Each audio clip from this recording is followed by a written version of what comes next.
Top 5 Wednesday again, guys. This week's topic, books we are never going to read, ever. We had a harder time with this list than I thought we would. Yeah, I mean, I think we're pretty much willing to read almost anything. Yeah, there's nothing like that you rule out, really. We managed to come up with 5. I'm sure there are more out there that our brains are just not picking up. Okay, so first on my list is 50 Shades of Grey. I read it. She read it. I have no interest in reading it at all. I mean, I've been involved in dramatic passage reading at parties or things. Like my one friend, that's one of his favorite things to do, you know, like pull out the book, just pull a random page out and read it out loud to the group. But I have no interest in actually sitting down and reading it, and I read it because I was in the mood for crap. Like, it was a summer's day, I had a glass of wine, and I was in the mood to read nothing but pure drivel. That was it. Yeah, it's pure crap. I don't blame you for not wanting to read it. I just think of the clip online of the dramatic readings done by Charles Dance or Gilbert Gottfried. It's like my two favorite.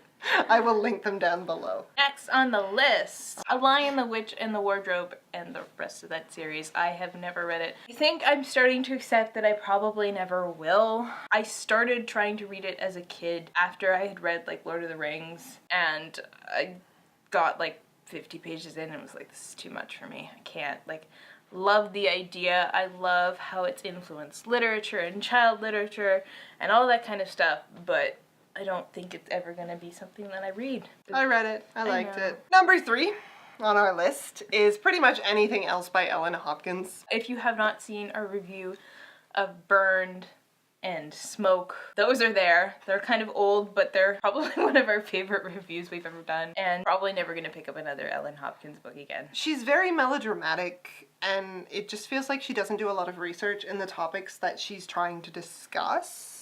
And that kind of bugs me. And like, the poetry is nice, but I've read other books with poetry that had better subject matter, like What My Mother Doesn't Know by Sonia Sones, that kind of stuff. It's not the style, it's just the content.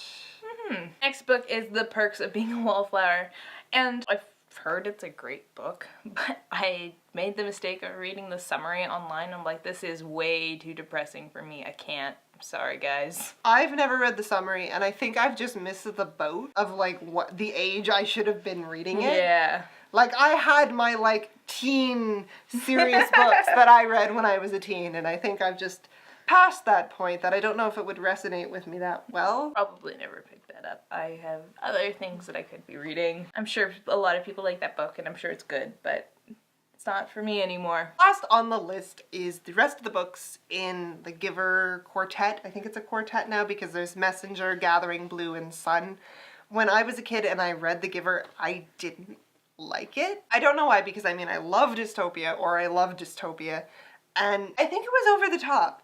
Like, it was just trying really, really hard to be shocking and like, oh, look how fucked up society could be and we can't see color. It just did nothing for me, and so when I had the option to continue reading the series, I was just like, I don't want to, and I don't think I'll ever pick it up again, because since then I've read other dystopia books that I think handled the concept of dystopia better, like 1984, which everyone should read, or Z for Zachariah, which is like your post-apocalyptic messed up society, which was very good. I haven't seen the movie yet.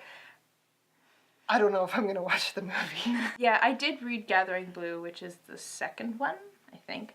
I enjoyed it. It wasn't like anything to write home about, so I probably won't keep reading the series. I did like The Giver though. I guess I read it at the age where I was like, no, this is really cool and I've never encountered a concept like this before. So for me, I enjoyed it, but I don't know, the rest of the series seems to like kill the magic for me, so I'm like, I'm good. I'm fine. Yeah, those are the books that we probably will never read. Now granted, we say we'll never read them now, but things always change. Who knows? Chelsea might read Narnia and I might read 50 Shades of Grey. So we will see you guys next week. Alright, bye guys.